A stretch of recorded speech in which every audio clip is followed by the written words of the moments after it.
They simply don't have the resources, they don't have the tools to be able to understand the implications of technology choices on their environment.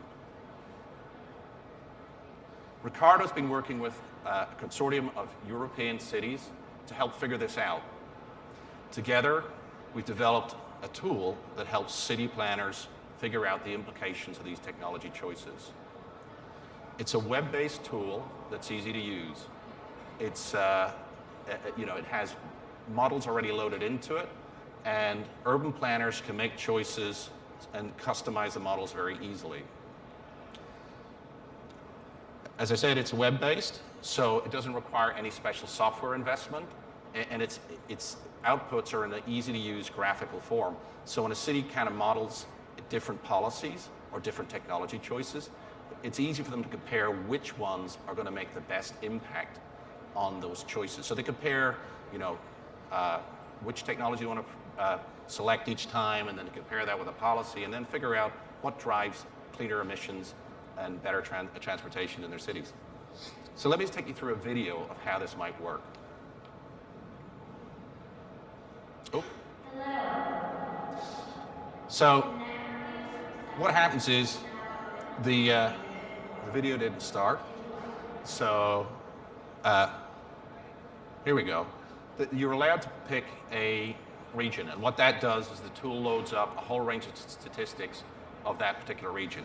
Here we've picked European countries, say France. In the States, we might actually pick a state itself. Then we can describe the type of population in that city and the demographics.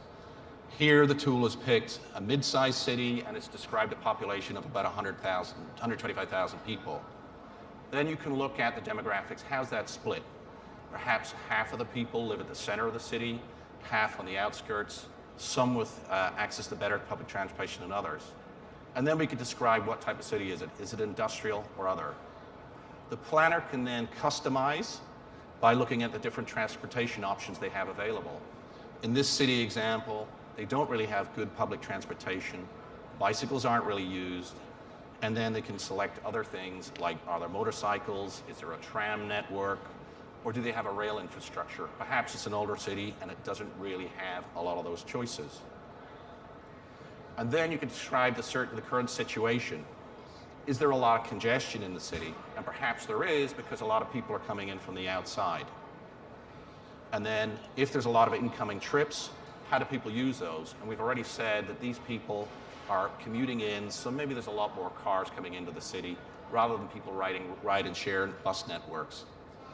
So you can see here that the tool allows a city planner to set their city up very easily and customize it to be representative of the sort of place that they live in. City planners, though, they influence the behavior of what happens in their cities through policy. So before I go and look at how we would implement policies in the tool, it's worth just taking time out and figuring out what those types of policy are. So there are a lot of different choices, and what we've done in the tool is bucket them into really 5 major categories of policy choices.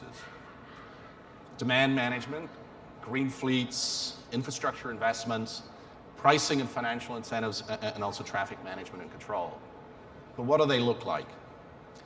Well, demand management is things like car sharing or bike sharing or even information systems. Do we want to inform public transit riders a little bit more about head times on buses and those sorts of things? Green fleets is more around, do we want to encourage more use of electric vehicles or hydrogen in the city? Or are we going to make choices about having natural gas buses in the city? Those sorts of things. And of course, what infrastructure is the city going to need to invest in to be able to support all of these options? Perhaps they want to expand their metro link, or perhaps they want to put trams downline. Policies and pricing. In London, there's a congestion charge. So if you drive a car and you take it into the City of London and it's not electric, you could pay £10 for the pleasure of taking your car into the city. That's a bit of a punitive policy, but it helps relieve congestion in the city. Or perhaps a more positive incentive might be an integrated ticketing system. So as a commuter, maybe you buy one ticket, you could use it on the train, You can then use it on the bus, and you can even use it on a bicycle then to get you to that last place to work. And lastly, what about traffic management and control? Prioritize bus lanes to help people use more public transportation, or maybe access restrictions to keep commercial vehicles out of the city during peak times during the day. So let's go ahead and look at how we can implement these types of policy decisions in the tool. So firstly, we're going to pick here some demand management policies. And again, here what we're doing is changing the city from being urbanized and heavily car usage and trying to put in some policies here to encourage people to travel more on public transportation. So we're picking some options here around policies that might encourage that to happen. These guys are going pretty wild because they're going to actually implement congestion charging and emissions controls. But they're also going to put in an integrated ticketing system. Next, what the city can do is they can start to customize these options. Because let's face it, a city doesn't have limited budget, so they're going to have to make these decisions over time. So perhaps it's going to take a while to develop our information system, and we'll launch it next year in 2017. Maybe we could do car sharing now, and we've already decided what we're going to charge on an annual basis and what the hourly hire rate's going to be. Let's make some green energy choices. So perhaps we want to make electric vehicle charging widely available to residents in the city, perhaps 30% of them. And along the way, there's information that helps to keep the urban planner on track, explaining what some of the pieces in the tool do. So we can also then look at some other choices. Perhaps we want to invest in a pedestrian-free zone, but it's going to cost a lot of money, and we have to get it past the city budget. So maybe we're going to start it in 2018, and we're going to spread that investment over 7 years. But the point is, the tool then recognizes when that policy will come into effect so that when we look at the outputs, we're being realistic about the impacts of the policy choices. Similarly, you can customize the pricing policies and the incentives, and you can also prioritize maybe some of the demand flow choices as well. So let's look at some of the outputs of the tool. Here, there's some transportation outputs. So you might not be able to see this, but the yellow bars are cars, the blue bars are buses. So the policy choices here have made some good effect on reducing the number of cars in the city and increasing the number of bus usage. Additionally, we could look at environmental outputs. What happens to emissions in our city? Again, we're looking to see whether these guys are making policies that are directionally correct. So this policy seems to have reduced the number of carbon monoxide emissions, and it also has reduced particulate matter. Additionally, we can look at things like carbon monoxide, perhaps even NOx emissions, and maybe also volatile organic compounds. So it looks like we've picked some good policies to reduce emissions in our cities. The tool also provides that in cumulative form, so we can look over time, is the city a net contributor to greenhouse gas emissions? And also then, what's the fuel mix in the city? Fuel type, see the blue bars, gasoline, less cars. And then there's fewer fuel used per passenger, so more public transportation.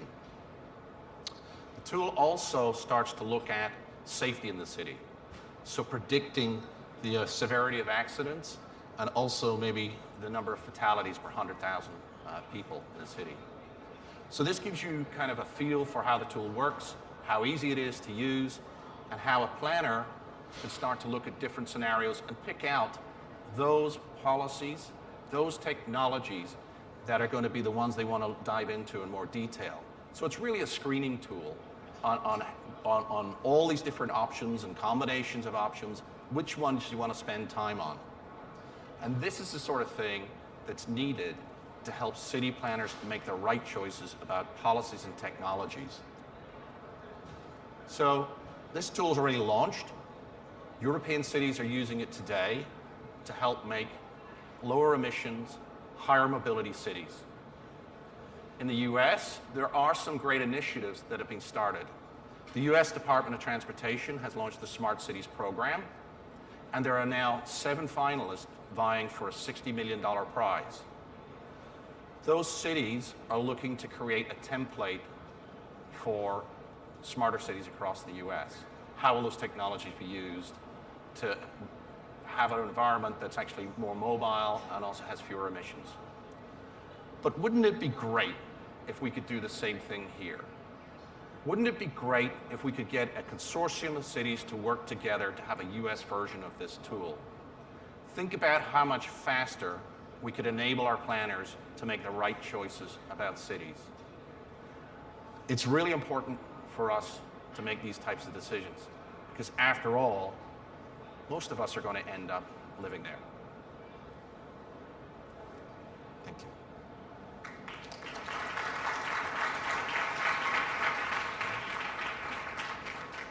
Questions? All righty.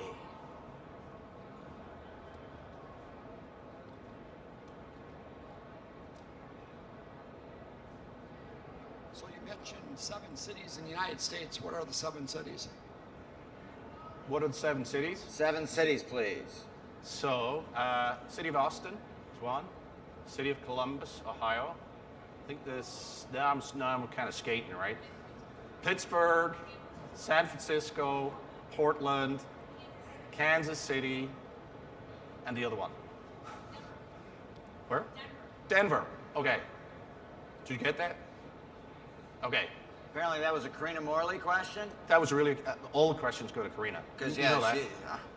Karina Morley. All the tough ones go to Karina. All the tough ones go to Karina. Because she can handle them all. That's right. Other questions? All right.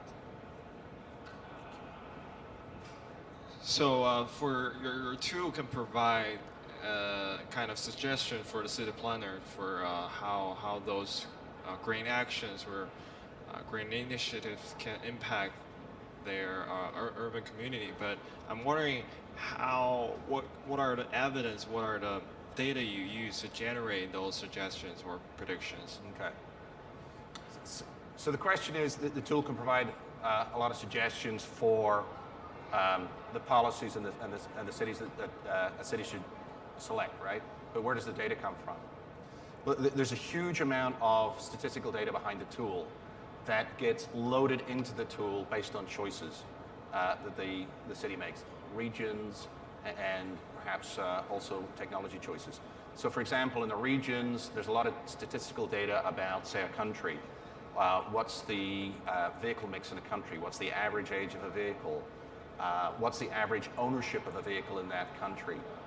What's the prevalent fuel mix? What's the population densities? There's a lot of statistical data that comes out of a whole range of different databases that goes into the tool so that it's easy for an urban planner to use. So that's why there's a huge amount of work to develop a tool for Europe. And if we want to bring that to the US, then there's work to do to actually get those data sets for the drop-down menus to help the urban planners. Did that answer your question? No. One moment, please.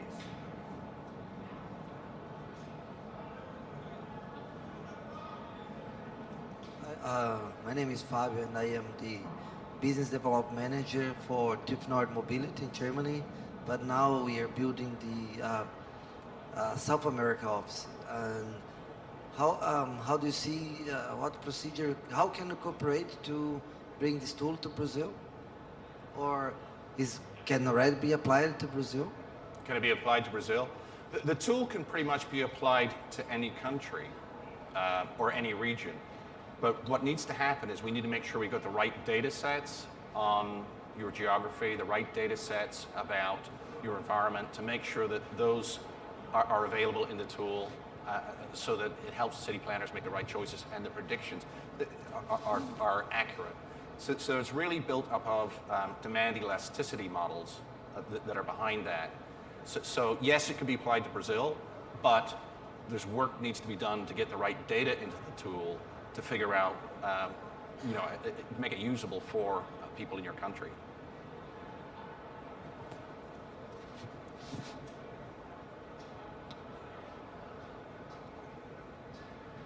So you have the means to make these tools for different countries. Yes. How do you go about getting the money to develop the tool for the country? Who is the one that would pay for the United States? So I think you hit upon the $1 million question. So, Or so could where be does the $2 money come million. from? $2 million, $3 million. Okay, no, you're right. So we're looking to people to help us develop those tools. So there are a range of places that funding can come from. It may come from governments who are interested in promoting this as a tool for city planners. It may come from philanthropic organizations, or there may be other private sources that would be interested in funding this sort of work. So there's a range of places, and you're right, it's always the question. It's necessary work, but who's going to fund it?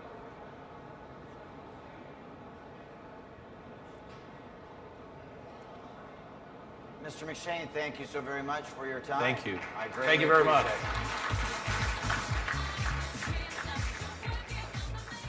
I do have a question for you, Dave. Do you like beer? Oh yeah. Okay. How many else enjoy a good beverage? Thank you. Thank you very much. The honest people. Yeah. I say, how many honest people like a good beverage? We have some lovely ladies right outside that are willing to give you a free drink ticket. Now, you just have to listen to me talk for a couple of minutes, and then you get one. I have been asked, how many are familiar with SA's digital library? Okay. All right. The digital library is changing to mobileless, and it's a new format, and it has new features, more content. And for those of you who don't know what our digital library is, it's basically all of the technical content that we have collected over many, many years. Technical papers, all sorts of other information and technical information all gathered in one location.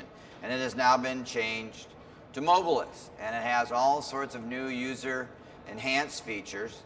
And the folks right outside will give you a drink ticket and talk to you more about that if you are willing. So if you would like to, please talk with them outside. Also wanted to share with you that from 11:45 to 12:45, a lunch is provided if you would like to participate in a user experience feedback session. Now, I don't know what the lunch is, but if you'd like to do that, it is outside at the SA booth, and then they can talk about that. And so Mobilis is helping shape the future of technology, and we're looking for your help in doing that. So there you go. There's my 2-second plug. Thank you so very much for that. I want to thank all of the speakers today. It has been an exceptional day. Dave McShane, the last speaker, all the way to Brogan, all the way to Bill talking about microlattice materials, all the way to biomimicry, all the way to innovations in technology. We have a whole litany of new talks tomorrow. We have Alex Roy, who set the speed record. I don't know if many of you are car buffs, but he set the Cannonball Run from California to New York in 31 hours and a traditional ICE engine. Also part of a team on electric with the Tesla S with automated driving. He did that in 54 hours. So he's going to talk about that. We have 4D nanotechnology. We're going to talk about how a group of doctors developed a 4D printed larynx